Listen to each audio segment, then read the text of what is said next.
So the big differences between type 1 and type 2 diabetes. Type 1 diabetes, there's a total lack of insulin, and in type 2 diabetes, there's too little insulin.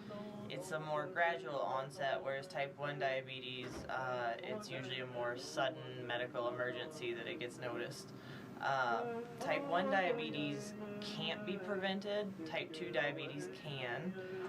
So type 1 diabetes is insulin-dependent diabetes and juvenile diabetes. Those are all the same, and they usually occur sometime after the age of 10 and before the age of 19.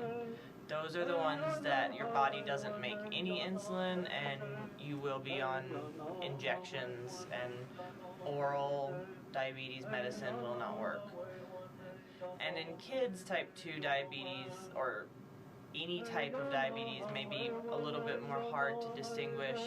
A lot of times we have to send kids to specialists to figure out exactly what's going on in terms of metabolic syndromes, diabetes, type 1, type 2, figure out what's going on with them.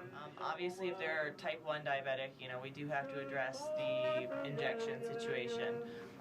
For type 2 diabetes, though, we address the medication adherence issue, but then set much more manageable goals. Maybe instead of counting carbs, just focusing generally on eating healthier, 5 servings a day of fruits and veggies, not taking in your calories through beverages, that sort of thing, and really making it a family project to do more healthy grocery shopping and keeping healthy things, how to eat out more healthy, and set more attainable goals. I think if you give too much information at once, it can be very intimidating to families and to kids. The big red flags with diabetes are polyuria, polydipsia, and polyphagia. Those are big scary words, but basically that means peeing a lot, drinking a lot, and eating a lot.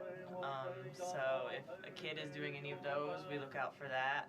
Obviously we screen a little bit more in our obese kids, and we look out for kids who have acanthosis nigricans, which are darkened lines in some of their skin folds, especially around the neck or the groin. And it's always good to start your kids really young with healthy eating habits, so that's an exciting project. So basically, trying to put it in the most simplest terms for them to understand, and then also for their family to understand. I think that's the hardest part of it, is for them to actually know what their body is going through. Basic diabetes, what's diabetes, how it affects the body, what the body's going through, and what the child is going to expect, what the parent should expect from the child. Doing nutrition, doing, what kind of foods are good, what to kind of stay away from. Teaching them how to, cook healthier. Changing their diets, changing their routines. That's one of the things that we try to teach the most is, try to get them away from what they're used to, but, not to where it's going to happen overnight, but, gradually, if they take that step, eventually, that change is going to be permanent. This is going to be a lifelong journey that's going to be with them. It's going to be something that, they have to live with every day for the rest of their lives. And it's not something that's going to be cured overnight. It's never going to be cured. It's always going to be there. And I think that's the biggest issue that we're having now. And, having the children understand that, I think, would really help us a lot. It's a lot easier to get your point across. It's a lot easier to, help each other out to where, you can help the child more. If you're working together with the provider and you have the community health representative, or, early childhood education. The younger they learn, they're going to grow up with it. It's going to be instilled in them. It's going to be natural. It's going to be as natural as tying their shoes to, eat a healthy meal, go out and exercise, and, know what the world, knowing what the world has, disease-wise, diabetes, hypertension.